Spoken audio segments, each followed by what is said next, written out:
Hari ini saya akan menunjukkan kepada anda sebuah filem komedi, drama, romantik dari tahun 2009 bertajuk The Proposal. Margaret Ted ialah ketua pengarang di buku Calder, salah satu rumah penerbitan terbesar di New York. Andrew Paxton ialah pembantunya. Dia bermimpi untuk menjadi seorang editor sendiri dan memberikan Margaret sebuah manuskrip yang dia sebenarnya suka. Tetapi Margaret menolaknya, mengatakan bahawa dia tidak menyukainya. Margaret mempunyai reputasi sebagai wanita yang mendominasi. Semua pekerja takut kepadanya dan juga mempunyai nama kod untuknya, ahli sihir. Reputasinya diperkukuh apabila dia memecat salah seorang editor teratas di sana, Bob. Apabila dia menyeru tentang sikap mengancamnya, dia memanggilnya kerana ketidakcekapan dan kemalasan.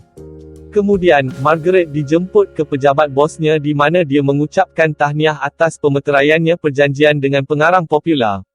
Kemudian dia mengatakan bahawa keputusan imigresinya kembali dan mengatakan bahawa dia akan dihantar pulang kembali ke Kanada. Dia berkata dia akan bekerja dari luar negara, tetapi mereka tidak mahu itu, mengatakan mereka perlu melakukannya biarkan dia pergi selama setahun, melainkan dia boleh memikirkan sesuatu. Jadi, dia lakukan. Apabila Andrew datang untuk memberinya mesej, dia mengatakan bahawa mereka berdua telah berkencan untuk sementara waktu sekarang, dan akan berkahwin tidak lama lagi. Andrew yang malang membatu dan hampir tidak dapat mengesahkan kenyataannya. Bos gembira dan memberitahu mereka untuk menghalalkan semuanya secepat mungkin. Pada masa mereka turun ke bawah, seluruh pejabat tahu tentang perkara ini. Rakan sekerja Andrew, yang menghabiskan banyak masa dengannya untuk mengusik Margaret, kini mengejeknya kerana terjebak dengan ahli sihir. Margaret menerangkan keadaannya dan berjanji untuk bercerai setelah kewarganegaraannya disahkan, tetapi Andrew menentang keseluruhan idea ini. Margaret mengingatkannya bahawa dengan dia pergi, Bob akan. Sila like dan subscribe channel kami. Terima kasih. Dilantik sebagai ketua pengarang. Dia akan memecat Andrew secepat mungkin dan kemudian membunuh apa sahaja harapan yang dia ada untuk menjadi seorang editor. Andrew sekali lagi terkejut dan dalam dilema. Jadi, mereka pergi ke pejabat imigresen, di mana orang yang bertanggungjawab, Encik Gilbertson, bertanya keaslian hubungan mereka. Dia memberitahu Andrew bahawa jika semua perkara ini ternyata penipuan, Margaret akan dihantar pulang tetapi Andrew akan didenda $250,000 dan mendapat 5 tahun penjara. Tetapi, jika dia mengakuinya sekarang, dia akan dilepaskan.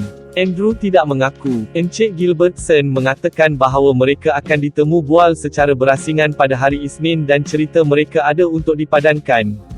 Mereka secara tidak sengaja mendedahkan bahawa hari lahir nenek Andrew akan datang pada hari Sabtu. Dan dia dan Margaret akan pergi ke kampung halamannya. Di luar, Andrew menuntut untuk dinaikkan pangkat kepada editor jika dia mahu melalui perkara ini. Walaupun teragak-agak, dia akhirnya bersetuju dengannya. Dia kemudian membuat dia meminangnya, dengan betul. Untuk itu, dia melutut betul-betul di tengah jalan dan melamar. Dia menerima dan berlalu pergi. Dalam penerbangan mereka ke kampung halamannya, Sitka, Alaska, dia berkata bahawa dia tahu segala-galanya tentang dirinya, makhluk pembantunya dan semua. Namun, dia tidak tahu apa-apa tentang dia. Mereka mendarat di Sitka di mana ibu Andrew, Grace Paxton dan neneknya Annie, menerima mereka. Semasa mereka masuk ke bandar, Margaret mendapati bahawa kebanyakan kedai di sana mempunyai nama Paxton, mendedahkan bahawa Andrew sebenarnya sangat kaya. Malah rumah agam tepi pantai mereka sangat menakjubkan. Margaret menghadapi masalah dengan gaya hidup desa ini dan juga bergelut untuk mengurangkannya tangga ke bot mereka. Andrew berasa jengkel apabila mendapat tahu ibu bapa mereka menjemput semua rakan dan keluarga mereka untuk menyambutnya. Ibunya gembira dapat berjumpa dengannya selepas 3 tahun. Di pesta itu, bapanya, Joe menyapa pasangan itu. Andrew sedikit takut dengan bapanya. Jelas bahawa kedua-duanya tidak mempunyai hubungan yang sihat. Dia membawanya ke tepi dan bertanya mengapa Andrew berkencan dengan bos ketat yang jahat itu. Jadi, Andrew mendedahkan bahawa mereka akan berkahwin. Dia mengumumkan perkara ini kepada seluruh parti. Bekas teman wanitanya, Gertrude, turut berada di sana dan mengucapkan tahniah kepada mereka. Mereka meminta mereka menceritakan bagaimana mereka bertunang. Margaret menceritakan versi cerita yang sangat mempesonakan di mana dia memberi tumpuan kepada betapa sensitifnya and lobe-dobe Andrew was. Andrew dihina oleh ini dan meletakkan dalam versinya sendiri di mana dia maskulin dan kuat. Selepas itu, seluruh kumpulan membuatkan mereka bercium. Mereka berciuman dengan janggal pada mulanya, dan kemudian sedikit lebih betul selepas itu. Petang itu, mereka berdua diberikan bilik tidur bujang. Selepas Grace dan Nenek Annie tiada, Andrew tidur di atas lantai. Keesokan paginya, Andrew pergi untuk memaklumkan Margaret bahawa ibunya akan membawanya keluar bersama yang lain wanita. Dia kemudian memeluknya, untuk membuat persembahan untuk ibu bapanya. Kemudian dia pergi ke bapanya, yang bermain golf di pantai. Dia meminta Andrew untuk kembali ke Sitka kerana ada perniagaan besar di sini menunggu dia. Andrew kesal kerana bapanya mengungkit perkara itu lagi. Dia menolak, mengatakan bahawa dia berharap ayahnya mempunyai anak lelaki lain yang ingin tinggal di sini. Di tempat lain, Margaret mendapati dirinya berada di kelab strip dengan yang lain. Perempuan, Ramon, penari telanjang lelaki kegemaran di bandar itu, membuat persembahan hebat untuk mereka. Wanita itu meletakkan tudung di kepala Margaret dan menghantarnya ke pentas di mana Ramon berkhidmat dia. Skandal dengan semua ini, dia pergi keluar untuk menghirup udara segar. Gertrude keluar untuk bercakap dengannya. Dia memberikan Margaret kisah yang menyentuh tentang bagaimana Andrew melamarnya bertahun-tahun yang lalu tetapi dia mahu meninggalkan Sitka sedangkan dia tidak mahu. Jadi, mereka telah berpisah. Kemudian, apabila wanita itu pulang ke rumah, mereka melihat Andrew dengan marah melubangi sampan. Grace tahu bahawa ini menandakan kekecewaannya dan pergi kepada Joe. Dia menjerit kepadanya kerana menolak perniagaan keluarga pada Andrew. Ini akan menyebabkan anak lelaki mereka lebih mengelak daripada mereka. Dia menuntut agar dia membetulkannya. Margaret pergi mandi, dan tidak mendengar Andrew masuk. Andrew memakai fon telinga jadi dia juga tidak mendengarnya. Dia berpeluh akibat mencincang dan menanggalkan semua pakaiannya. Margaret keluar dengan telanjang ketika itu, dan memukul Andrew. Tubuh bogel mereka terjerat dan mereka berteriak sesama sendiri kerana kecewa. Mereka akhirnya menemui tuala yang mereka sarungkan. Malam itu, Margaret bertanya kepada Andrew tentang hubungannya dengan bapanya. Tetapi Andrew tidak mahu bercakap tentang dia dan menutupnya. Jadi, dia mula mendedahkan beberapa perkara tentang dirinya yang dia tidak tahu. Suka dan tidak sukanya yang paling dalam. Mendengar dia mendedahkan rahsianya, dia dengan malu-malu mendedahkan bahawa dia juga fikir dia cantik. Mereka kemudian menyanyikan lagu kegemarannya untuk tidur. Keesokan paginya, Margaret bangun awal dan memakai solek. Namun, Grace mengetuk pintu, jadi dia membangunkan Andrew dan mereka tergesa-gesa berpelukan naik atas katil. Grace membawakan sarapan untuk mereka. Joe juga tiba dan mengatakan bahawa mereka mahu Andrew dan Margaret berkahwin esok, pada nenek hari lahir Annie. Nenek Annie sangat teruja dengan semuanya. Jadi, Andrew dan Margaret menerimanya. Selepas mereka pergi, Andrew mendedahkan bahawa dia bimbang tentang keluarganya mengetahui. Ini benar-benar akan memisahkan mereka dan Nenek Annie akan mendapat serangan jantung. Tetapi, Margaret berjaya menenangkannya dan mula mengurut otaknya. Apabila dia menyedari apa yang dia lakukan, dia segera bangun untuk menghidangkan sarapan pagi. Kini, giliran Andrew untuk merenung susuk tubuhnya. Kemudian, mereka pergi ke bandar untuk membeli beberapa barang. Semasa Margaret mengambil peluang ini untuk mencari komputer dan mengikuti beberapa kerjanya, Andrew pergi bercakap dengan Gertrude. Margaret dengan angan-angan memerhatikan mereka berdua. Kemudian, Nenek Annie dan Grace membawa Margaret pergi ke kedai pengantin. Di sana, mereka mendapati dia pakaian yang Nenek Annie pakai pada majlis perkahwinannya. Nenek Annie juga memberikan loket yang telah berada dalam keluarga mereka selama 150 tahun. Margaret menjadi sangat emosi. Selepas dia selesai, dia merampas bot keluarga Andrew dan membawanya ke laut. Di sana, dia mencerminkan kebimbangan Andrew dari pagi, mengatakan bahawa mereka akan melakukannya menyakiti keluarganya dengan penipuan ini. Dia menyedari bahawa dia tidak pernah membesar dengan keluarga yang sesuai tetapi Andrew dikelilingi cinta dan dia tidak mahu merosakkannya.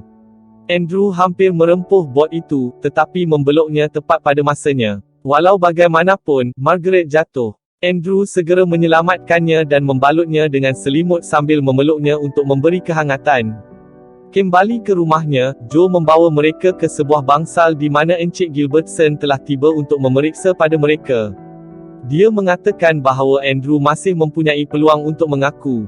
Tetapi Andrew tegas dengan kisah cinta dan pemergian mereka. Bapanya telah berharap bahawa Andrew akan menamatkan ini, dan kecewa. Perkahwinan mereka berlangsung pada keesokan harinya. Nenek Annie membawa Margaret ke lorong. Ketika Ramon mula merasmikan perkahwinan itu, Margaret menghalangnya. Dia beralih kepada semua keluarga dan rakan-rakan dan mengakui bahawa dia melakukan ini untuk mengelak daripada dihantar pulang. Dia mengatakan bahawa dia memaksa Andrew melakukan ini dan mengambil semua kesalahan sendiri. Andrew mempunyai keluarga yang cantik dan dia tidak mahu menghalangnya. Encik Gilbertson tersenyum puas apabila Margaret meninggalkan mezbah. Perkara menjadi huru-hara di tempat itu. Andrew mengejarnya ke bilik mereka. Walau bagaimanapun, Margaret telah pun pergi. Mengenai manuskrip yang telah dibawa oleh Andrew kepadanya, dia mengatakan bahawa dia telah menemui sesuatu yang baik buku dan dia akan dijadikan editor tidak lama lagi. Gertrude masuk dan dia melepaskan kemarahannya. Dia menenangkannya dan mendesaknya untuk mengejarnya. Di luar, ayah dan anak bertengkar. Melihat perkara ini, Nenek Annie diserang sakit jantung. Mereka segera membawanya menaiki kapal terbang. Di sana, dia membuat Joe berjanji bahawa dia tidak akan menekan anaknya ke dalam perniagaan keluarga. Dia kemudian membuat Andrew berjanji bahawa dia akan berusaha untuk menjadi lebih dekat dengan keluarga. Dan kemudian dia bangun dengan cepat dan sihat. Joe dan Andrew Membelalakkan mata melihat persembahan jantung palsu Nenek Annie. Dia memarahi mereka, mengatakan ini adalah satu-satunya cara ayah dan anak lelaki itu berhenti bertengkar. Dia kemudian mengarahkan juruterbang untuk terbang ke lapangan terbang tempatan. Encik Gilbertson masih sombong semasa dia membawa Margaret pulang ke New York. Andrew tiba, tetapi sudah terlambat kerana pesawat terbang pada masa itu. Grace dan Nenek Annie mengatakan bahawa Margaret menyayangi Andrew kerana cintanya adalah yang membawa dia meninggalkannya seperti itu, dengan itu membebaskannya daripada ikatannya dengannya. Joe juga datang kepada Andrew dan meminta maaf kepadanya kerana terlalu keras terhadapnya. Kembali ke New York, Margaret bersiap sedia untuk meninggalkan syarikat itu. Dia masih mempunyai reputasinya dan orang ramai takut untuk melihatnya. Tiada siapa yang menolongnya. Andrew masuk ketika itu, tercungap-cungap selepas berlari ke sana. Dia mengatakan bahawa dia membencinya 3 hari lalu. Dia pernah berharap bahawa taksi akan memukulnya, atau dia akan diracun. Tetapi kini, selepas hujung minggu mereka di Alaska, keadaan telah berubah. Sejak ciuman palsu pertama mereka, hingga ikatan larut malam mereka, dia mula rasa berbeza tentang dia. Dia kemudian meminta dia untuk berkahwin dengannya, supaya mereka boleh terus berkencan. Margaret berkata bahawa dia akan menjadi teman wanita dan isteri yang teruk, kerana dia suka sekitar. Andrew mengatakan bahawa itu tidak penting dan melangkah masuk untuk menciumnya. Dia membalas ciumannya. Kemudian, mereka kembali ke pejabat imigresen di mana Encik Gilbertson ragu-ragu mengenainya keaslian hubungan mereka. Dia mula bertanya soalan tentang hubungan mereka secara berasingan. Andrew dan Margaret memberikan jawapan yang salah, menunjukkan bahawa walaupun mereka mungkin suka antara satu sama lain, mereka masih mempunyai perjalanan yang panjang untuk mengenali antara satu sama lain. Tamat. Terima kasih kerana menonton. Langgan jika anda ingin melihat lebih banyak video seperti ini. Sila like dan subscribe channel kami. Sokongan anda sangat diperlukan untuk channel ini terus beroperasi. Sila layari peti deskripsi channel ini di bawah untuk beri sokongan anda. Terima kasih.